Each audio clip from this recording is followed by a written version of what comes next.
The desert was endless. Red sands stretched far into the distance, burned under the two suns, and shimmered with heat. Jack stumbled across the wasteland, his boots cracking over dry stones. His water was almost gone, and his cums were dead. His ship had crashed 3 days ago. He had seen no one since. Just silence, heat, and wind. Until now, he heard something. A sound, faint, soft, almost like crying. Not the sound of an animal or a machine. It was human. No, not quite. Jack stopped walking. He turned his head and listened carefully. The wind blew again. Heard it once more, a tiny sob, followed by a soft whisper. It sent a chill down his spine. He moved toward the sound. He didn't know why. Maybe it was curiosity. Maybe madness. But when he reached the edge of the dune, he froze. Down below, in a shallow pit surrounded by twisted metal and rusted junk, stood a cage. It was large and made of old iron bars. Inside were two figures, one small, one taller. Both had pale skin, silver-white hair, and long pointed ears. The smaller one sat near the front of the cage, her hands clutching the bars, dirt on her face. Her big blue eyes staring up at him. Jack stared back. She looked no older than 5. She opened her mouth and whispered, "Can I call you Dad?" Jack felt his breath catch. His heart pounded. He had no children. He had never even wanted any. But something about her voice, it wasn't just a question. It was a cry for help. A cry from someone who had been alone for too long. He slowly walked down toward the cage. The older figure, the girl's mother, it seemed, looked up as well. Her face was bruised. Her eyes looked tired.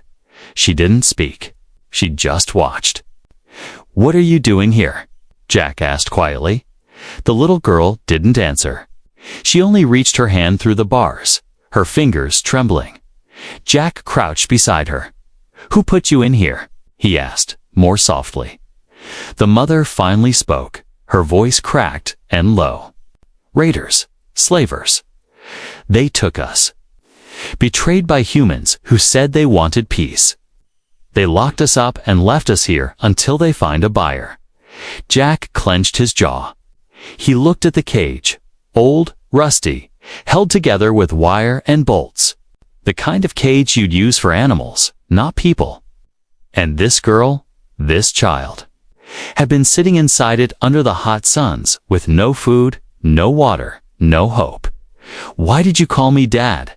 he asked the girl. She looked down. "Because I wished someone like you would come.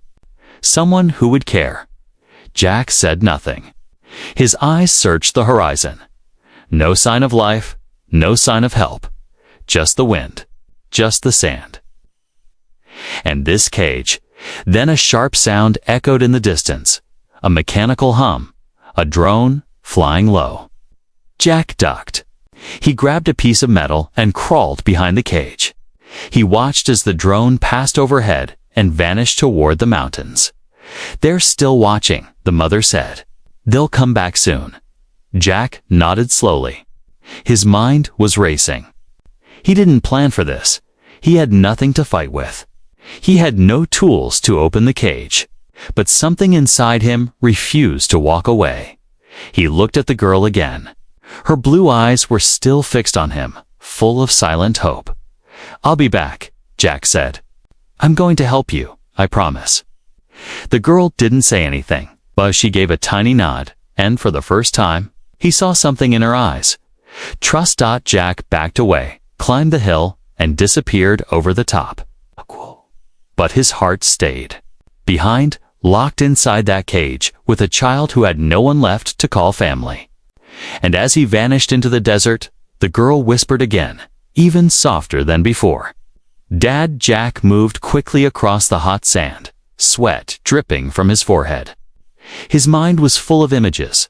The little girl's face, her sad eyes, her soft voice, asking if she could call him Dad. He had seen war. He had seen death.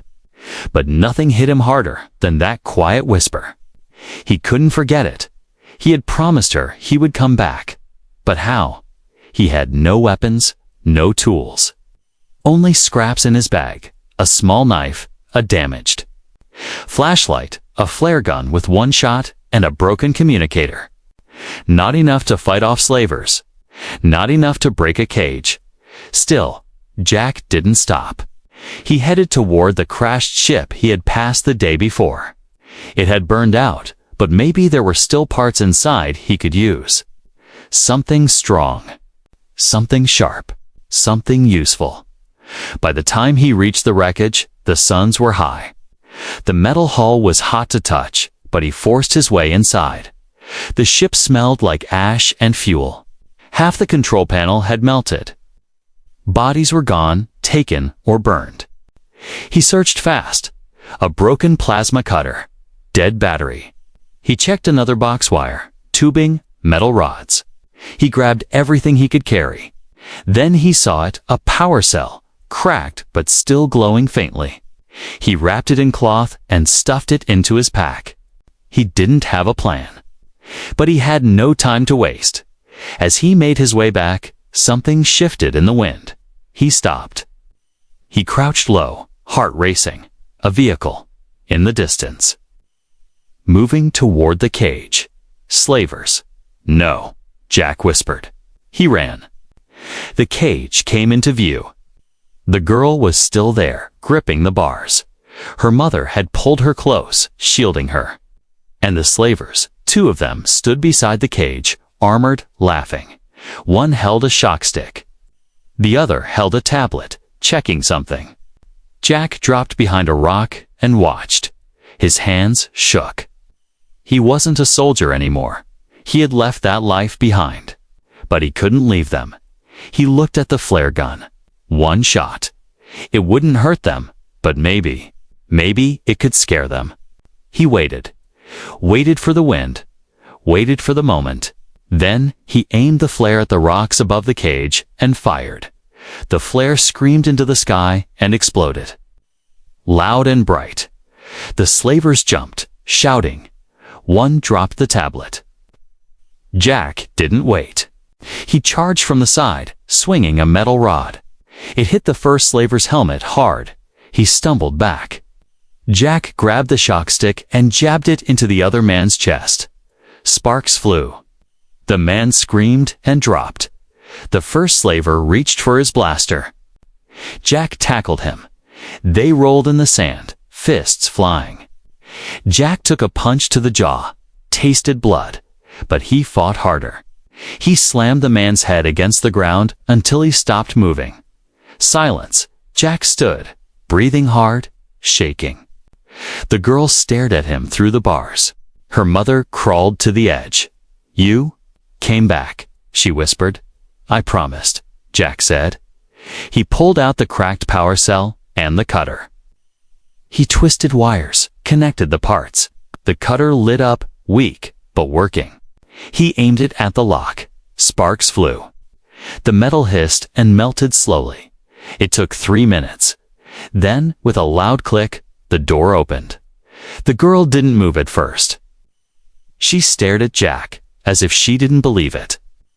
Then, she crawled forward, slowly, carefully, and fell into his arms. Jack caught her. She was shaking. He held her tight. "You're safe now," he said. "I won't let anyone hurt you again." Her mother stepped out too, eyes wide.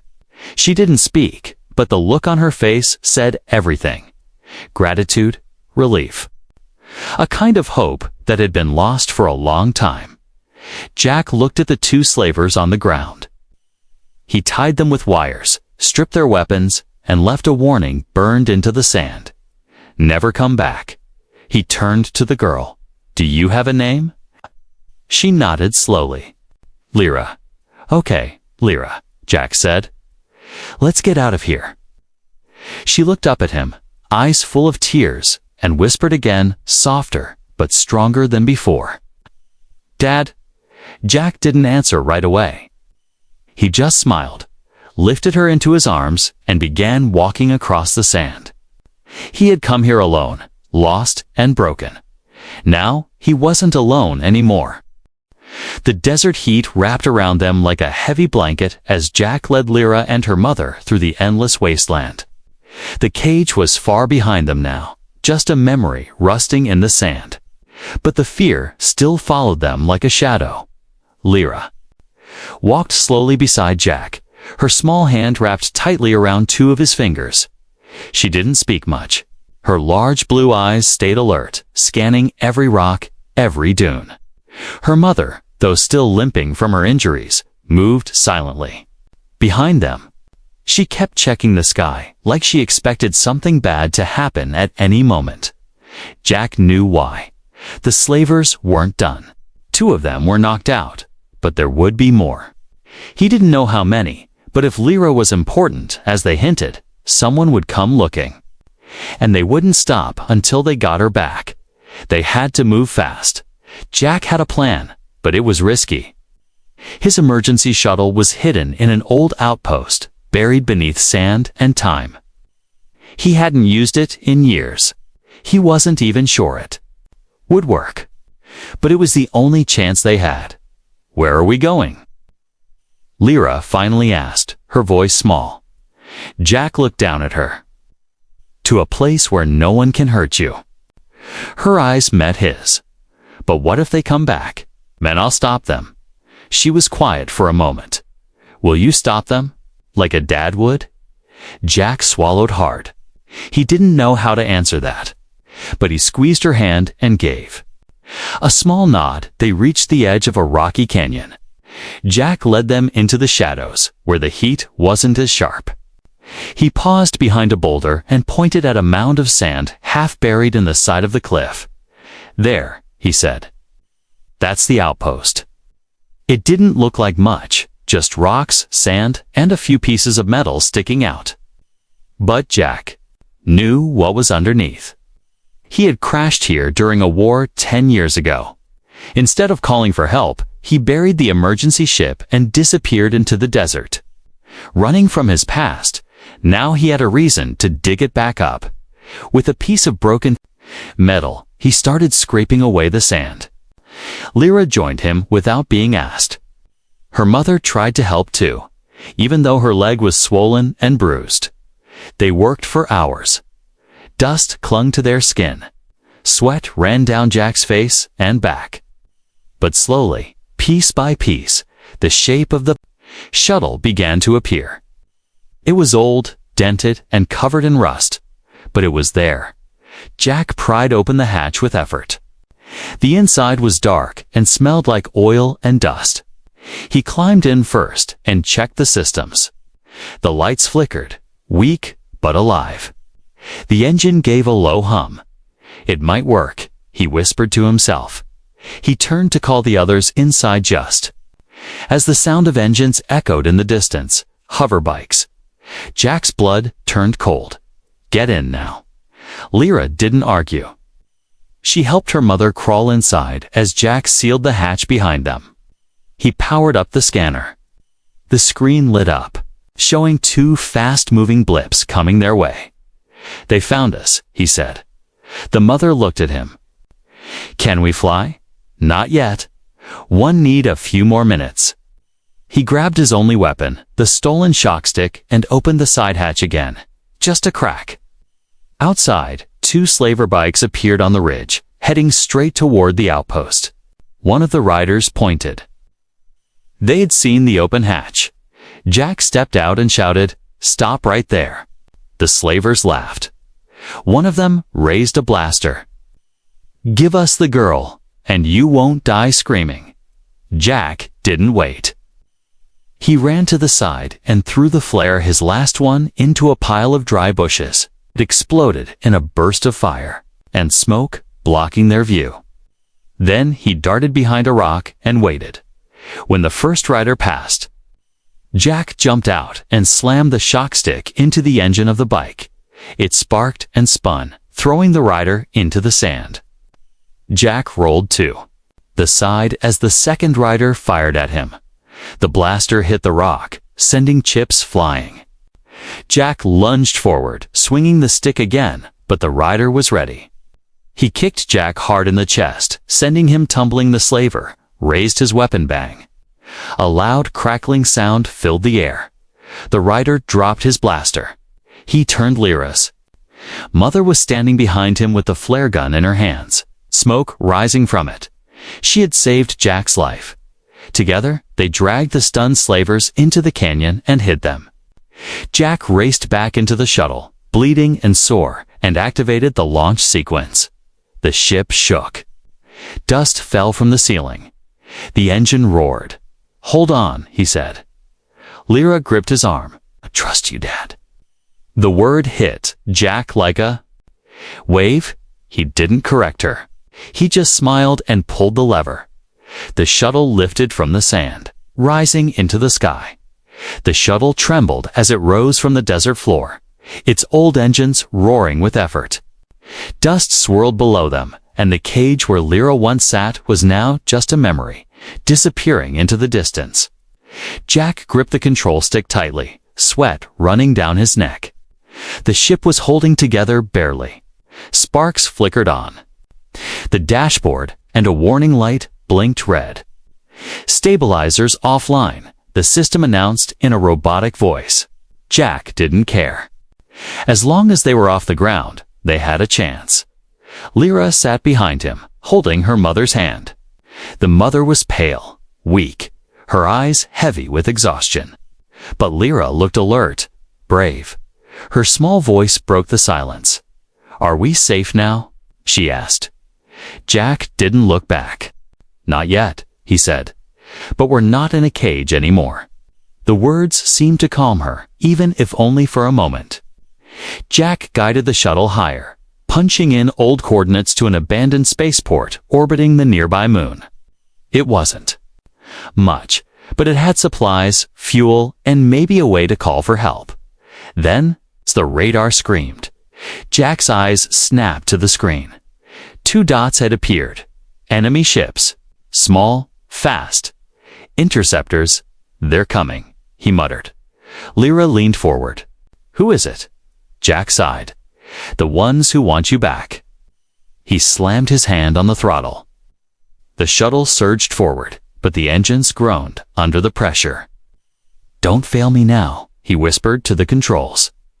Outside the windows, the sky turned darker as they left the planet's upper atmosphere.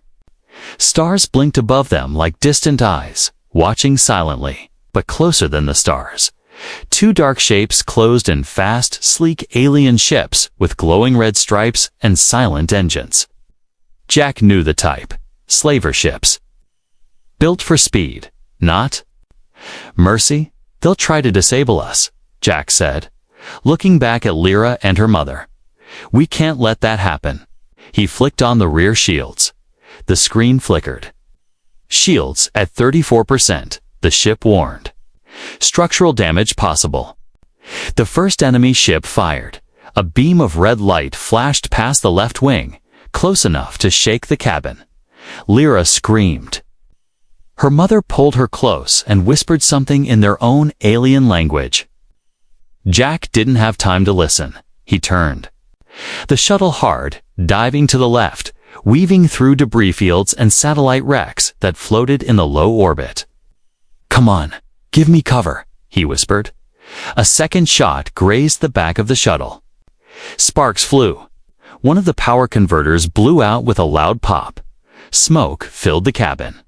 Jack coughed. "Lyra, there's a panel near you. Pull the yellow lever." Now, without hesitation, the girl jumped up and yanked the lever down. A burst of steam hissed out, and the fire died. Jack smiled. "Good job." The slavers kept chasing. They weren't firing randomly anymore. They were aiming carefully now. They didn't want to destroy the ship. They wanted to capture it. "They want you alive," Jack said, "which means we still have the upper hand." He remembered something, a trick he had used in the war.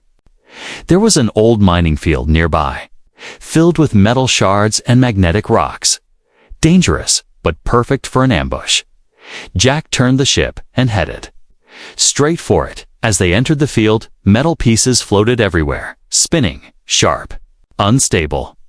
The ship's sensors beeped in warning, but Jack ignored them. The enemy followed. The slaver ships darted between the debris, closing in again. Jack hit the manual release switch. Behind them, the shuttle dumped part of its cargo, leftover fuel, tanks, sharp panels, and one broken drone. In the weightless space of the mining field, everything floated in silence, until Jack pressed the detonator. Boom! A chain of explosions lit up behind the shuttle, sending sharp debris flying straight into the enemy ships. One was struck in the wing, spiraling into a ball of fire. The second ship dodged barely, but lost its tracking systems. It fell back. Jack pushed the shuttle forward, flying hard and fast. Ahead, the old spaceport came into view, a giant ring of metal, broken in places, but still spinning slowly. Above the moon, they entered the outer bay and landed hard. The shuttle skidded along the cracked floor and came to a stop with a groan silence. Jack let out a deep breath. We made it. Lyra rushed to him and threw her arms around his leg. You saved us, she whispered. He knelt beside her. You helped too. You were brave. Her mother stepped forward, standing weakly but with pride in her eyes. Thank you, human, she said. Jack smiled. My name's Jack. She nodded. Mine is sci-fi. Then Lyra looked up at him again and whispered with that same soft voice from the cage, Can I still call you Dad? Jack didn't answer right away. He just reached out and held her close. The spaceport was quiet, a broken ring of old metal drifting above the moon, forgotten by most of the galaxy. But for Jack, Lyra, and her mother sci-fi, it was now the only place to breathe. The only place not full of chains or guns. They sat inside a dusty control room lit by the weak glow of emergency lights, while the silence around them felt both peaceful and heavy. Jack worked quickly, using leftover parts from the shuttle to fix the station's damaged systems every few minutes. He glanced over his shoulder to check on them, sci-fi leaning against the wall. Eyes closed, and Lyra, small and still, curled up in a blanket on the floor. She wasn't sleeping, not really, but she was calm, and Jack knew that was already a victory. The battle outside had taken a toll on all of them, especially the girl. She had seen too much for someone so young. He thought back to her voice in the cage, the whisper that had pierced his soul. Can I call you Dad? And every time he remembered it, it hit him again, not just because of what she asked, but because of how she asked it, like a plea. A wish, not a question. He checked the scanner again. No new ships nearby. The slavers had fallen back.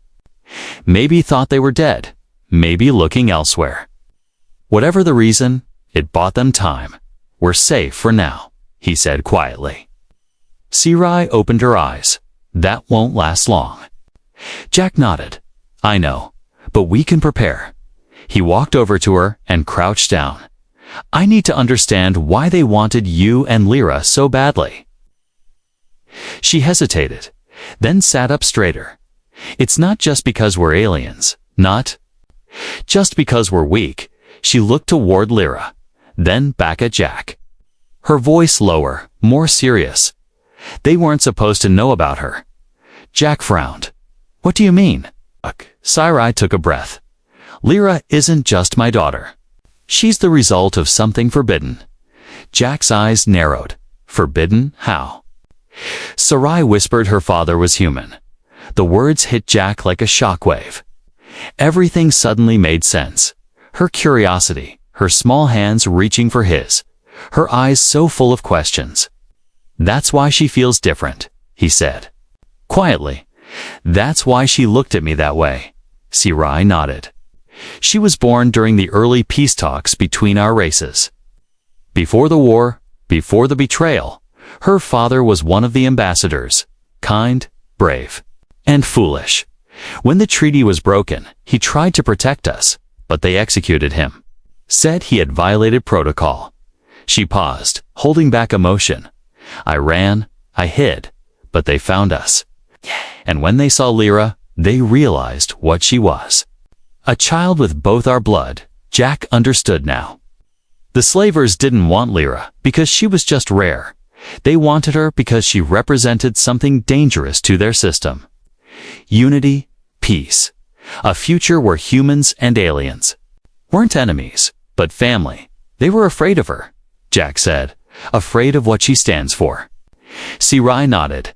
They think if others see her, believe in her, it will undo everything they've built. Jack stood up, hands clenched. Then we can't let them have her. He turned to the console and began scanning deeper into the system, looking for signals, messages, anything that could help.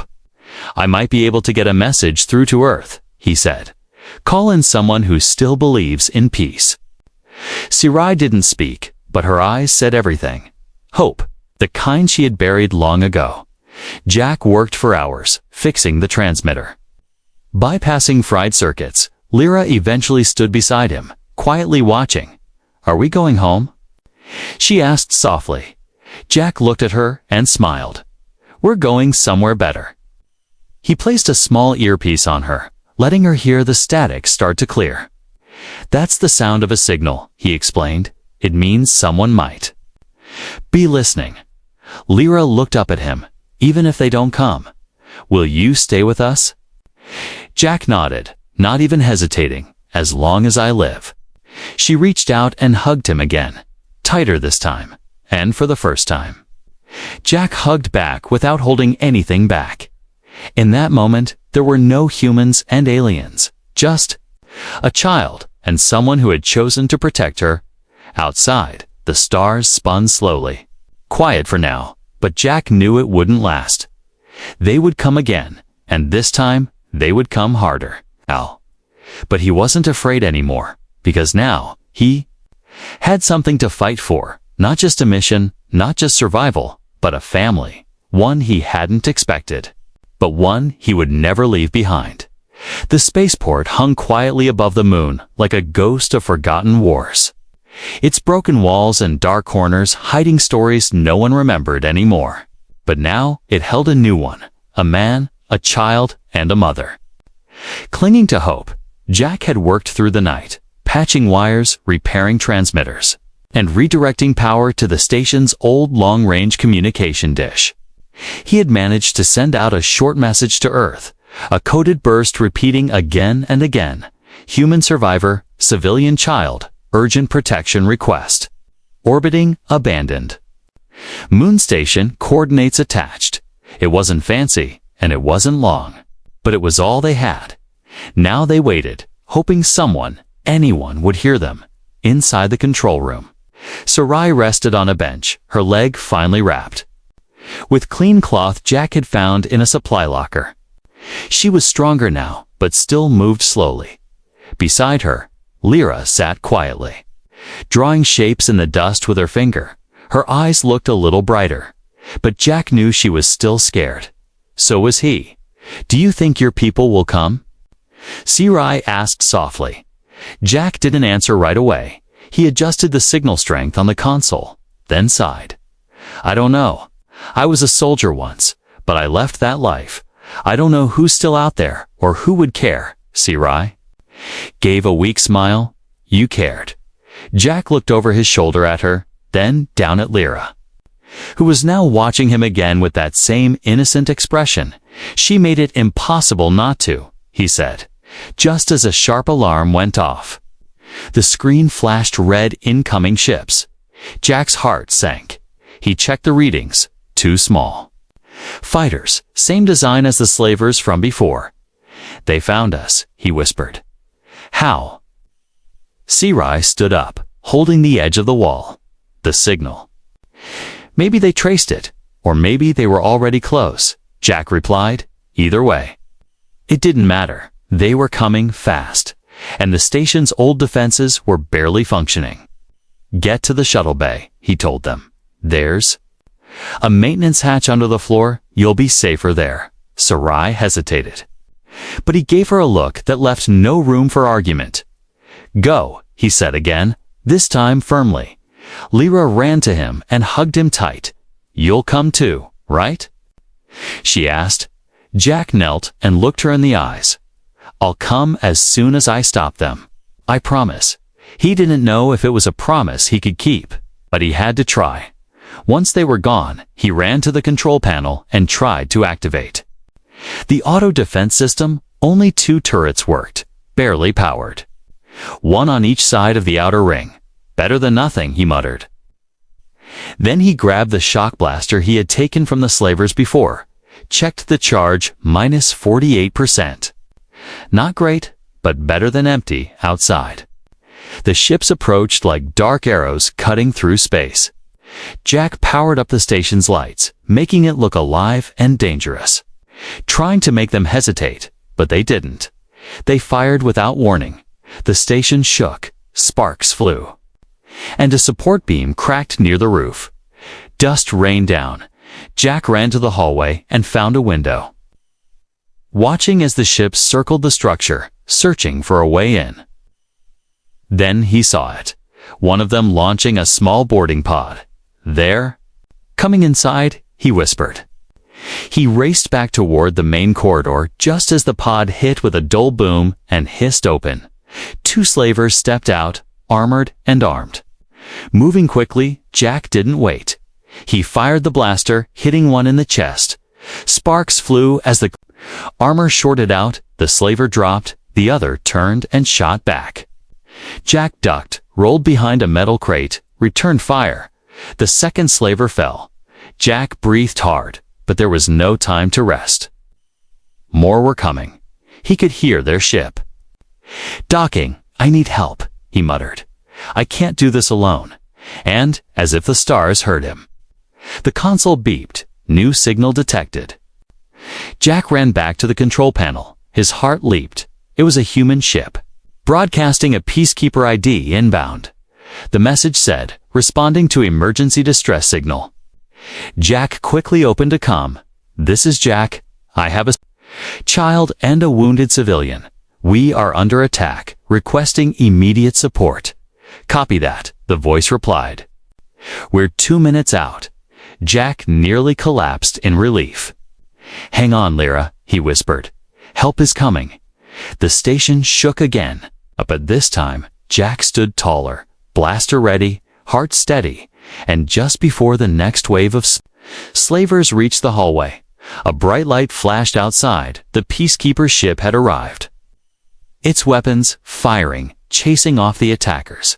Jack stood in the smoke and fire, still breathing. Still standing, and behind him, Lyra peeked from the hatch where she had been hiding. Her eyes wide. You didn't leave us, she said. Jack turned, walked to her, lifted her into his arms. Never, he said. Not now, not ever. And, for the first time since he had found her in that rusted cage, he let himself believe. They might actually have a future.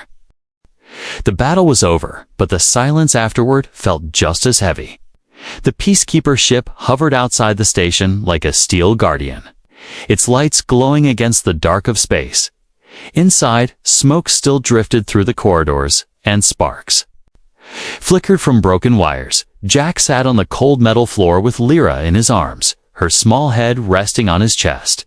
Sarai stood nearby, holding the wall for balance, watching both of them with quiet eyes, full of something she had not shown.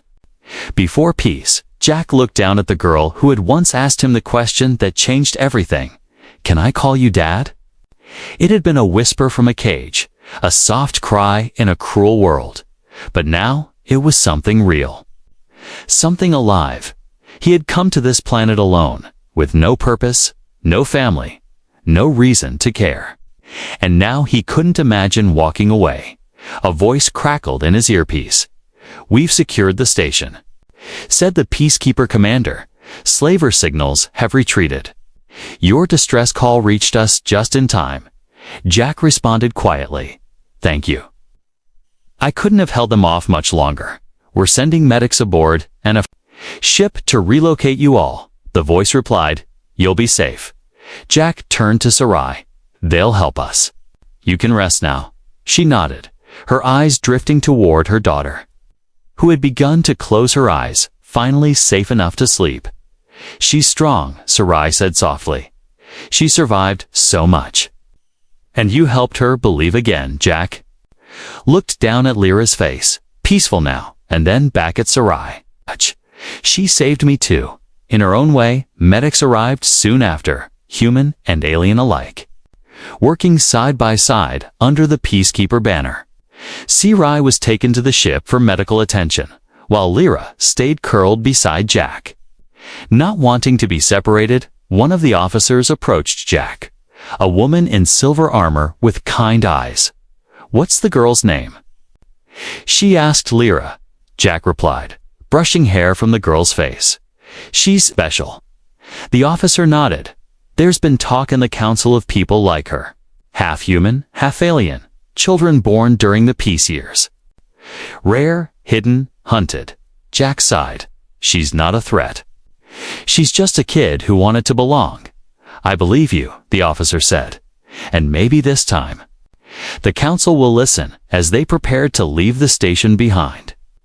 Jack looked out the viewing window at the stars, endless and silent, and wondered what came next. He had never imagined himself as a father, never planned to be anything but a wanderer. But now, when he thought of Lyra's hand in his, when he heard her voice asking if she could call him Dad, he didn't feel uncertain, he felt proud. The shuttle to the Peacekeeper ship lifted gently off the surface of the ruined station, carrying them away from war and toward something new. Lyra stirred and opened her eyes, looking up at him. Are we going home? She asked. Jack paused for a moment, then said, yes. If you want, we can make one together. Her eyes lit up with a small, sleepy smile. You mean, with you? Of course, he said. Me, you, and your mom, if she wants to.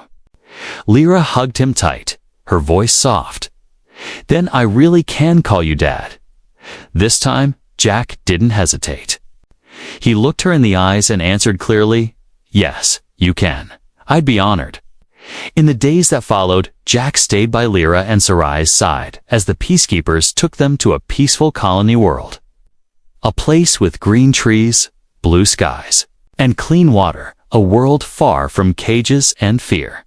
Sarai recovered slowly. Her leg healed, her strength returned. And though she spoke little of the past, she watched Jack and Lyra often, smiling quietly as their bond grew. They weren't a normal family, but they were a real one. Jack fixed up a small home by the lake, using tools from his old ship and parts the colony gave him. And Lyra filled it with drawings, questions, laughter, and life. She ran through the fields with bare feet, chased birds, and always came home with her arms around Jack's waist. Sarai taught her stories from their people's old ways, while Jack taught her how to build things, fix machines, and dream of stars. One evening, as the sun set behind the hills, Lyra stood outside with Jack, holding his hand. If I grow up and have a daughter, she said, I want to be the kind of parent you are. Jack smiled, pulling her close. And if she ever asks if she can call you Mom, what will you say? Lyra laughed. I'll say yes.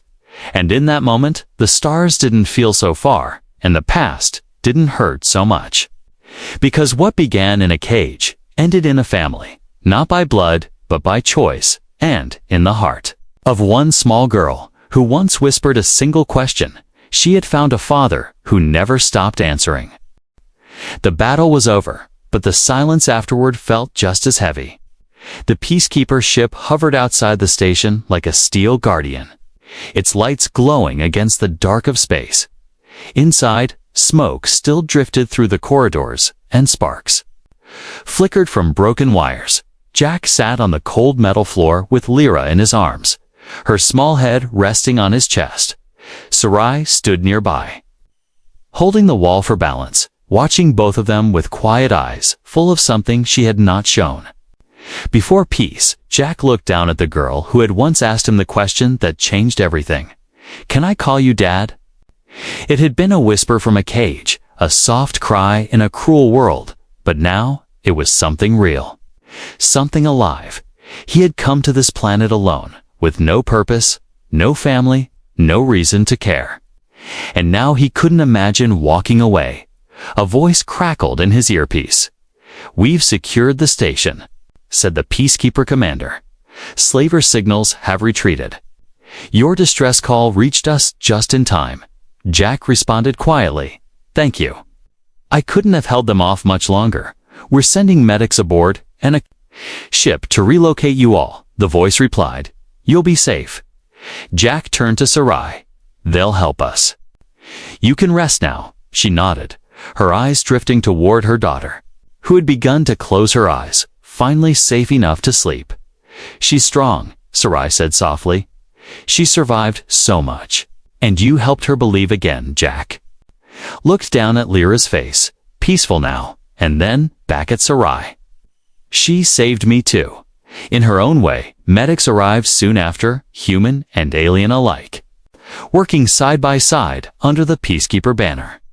Sarai was taken to the ship for medical attention, while Lyra stayed curled beside Jack. Not wanting to be separated, one of the officers approached Jack, a woman in silver armor with kind eyes. "What's the girl's name?"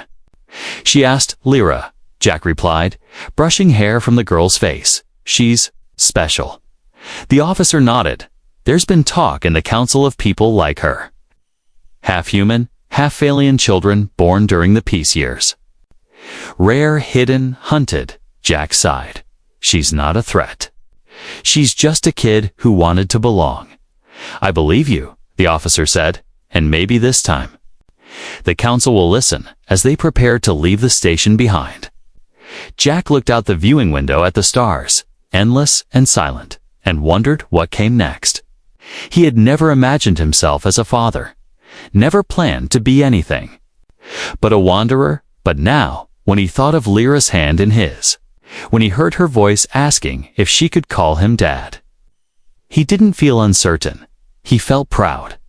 The shuttle to the peacekeeper ship lifted gently off the surface of the ruined station, carrying them away from war and toward something new. Lyra stirred and opened her eyes, looking up at him. "Are we going home?" she asked. Jack paused for a moment, then said, "Yes. If you want, we can make one together." Her eyes lit up with a small, sleepy smile. "You mean, with you?" "Of course," he said. "Me, you, and your mom, if she wants to." Lyra hugged him tight, her voice soft. "Then I really can call you Dad." This time, Jack didn't hesitate. He looked her in the eyes and answered clearly, "Yes, you can. I'd be honored." In the days that followed, Jack stayed by Lyra and Sarai's side as the peacekeepers took them to a peaceful colony world. A place with green trees, blue skies, and clean water, a world far from cages and fear. Sarai recovered slowly. Her leg healed, her strength returned. And though she spoke little of the past, she watched Jack and Lyra often, smiling quietly as their bond grew. They weren't a normal family, but they were a real one.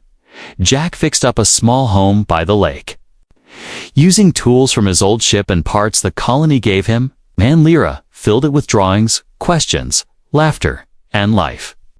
She ran through the fields with bare feet, chased birds, and always came home with her arms around Jack's waist.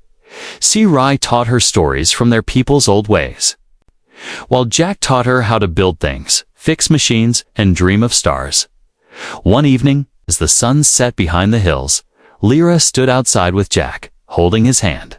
"If I grow up and have a daughter," she said, "I want to be the kind of parent you are." Jack smiled, pulling her close. "And if she ever asks if she can call you Mom, what will you say?" Lyra laughed. "I'll say yes." And in that moment, the stars didn't feel so far, and the past didn't hurt so much. Because what began in a cage ended in a family, not by blood, but by choice, and in the heart of one small girl who once whispered a single question. She had found a father who never stopped answering.